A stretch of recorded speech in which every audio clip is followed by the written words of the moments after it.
সেটা হচ্ছে শেখ হাসিনা তার অবৈধ ক্ষমতা, তার মাফিয়াতন্ত্র কিভাবে তৈরি করেছেন এবং তাকে আমরা এটা নিচতলাটা আছে সেটায় সাজানো যে কিভাবে একটা মাফিয়াতন্ত্র প্রতিষ্ঠিত হয়, তিনি দেশে দেশে কি করেছেন।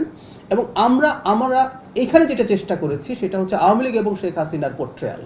আর ওপরের তলায় যেটা আমরা সবাই জানি, আপনারা যারা গেছেন তারা জানেন যে এখানে তাকে কিভাবে বিতাড়িত করা হলো, তাকে কিভাবে পরাজিত করা হলো, সেই বিবেচনায় কিছু কিছু ক্ষেত্রে কিছু পরিবর্তন এখানে হয়েছে।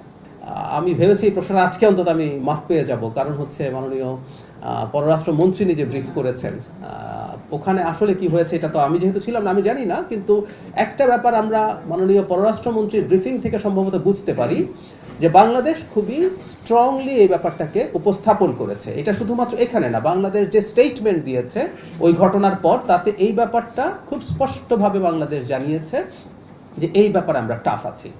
যদিও পরবর্তীতে ভারতে যিনি ব্রিফ করেন তিনি এটাকে তাদের সাথে সম্পর্ক নেই বা এই ধরনের একটা কথা বলার চেষ্টা করেছেন, কিন্তু এই ঘটনা ঘটতে পারার পেছনে তাদের কোনো না কোনো ফর্মে এন্ডোর্সমেন্ট আছে। এবং আমি মাননীয় স্বরাষ্ট্রমন্ত্রীও কথা বলেছেন এবং আমিও ব্যক্তিগতভাবে এটাকে রিইটারেট করতে চাই, আমাদের ভবিষ্যৎ সম্পর্কে যে রিয়াল অ্যালাইনমেন্টের আলাপ আমরা করছি সেটার অনুকূল পরিবেশ ভারতের দিক থেকে আসলে তৈরি করতে হবে। কত নামী কত সুনাম তার আছে, এসব ফালতু কথা উনি বলেন আসলে সরকারকে কিছুটা চাপে ফেলা যায়।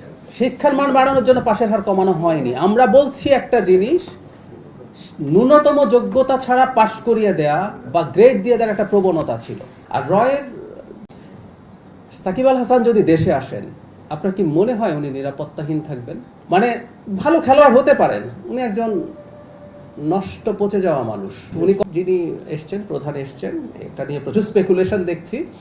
তিনি চায়না থেকে ঢাকায় এসছেন, সো এটা তার এক ধরনের সফর এবং আমাদের যে কাউন্টার পার্ট আছে তার সাথে বসবেন। এটা নিয়ে মনে হয় না সরকার যদি মনে করে সেই সফরের পর সেখানে কোনো একটা স্টেটমেন্ট সরকারের দিক থেকে হয়তো দেওয়া হবে।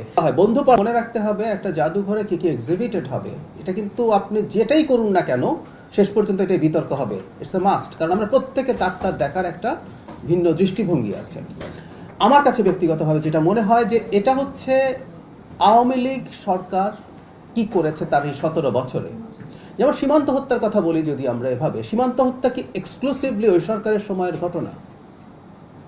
দুদিন আগেও কিন্তু একটা সীমান্ত হত্যা হয়েছে। সীমান্ত হত্যা বাংলাদেশের একটা কন্টিনিউয়াসলি ঘটে যাওয়া একটা ঘটনা, এটা বাংলাদেশের প্রতি আমরা যে জিনিসটা মনে করি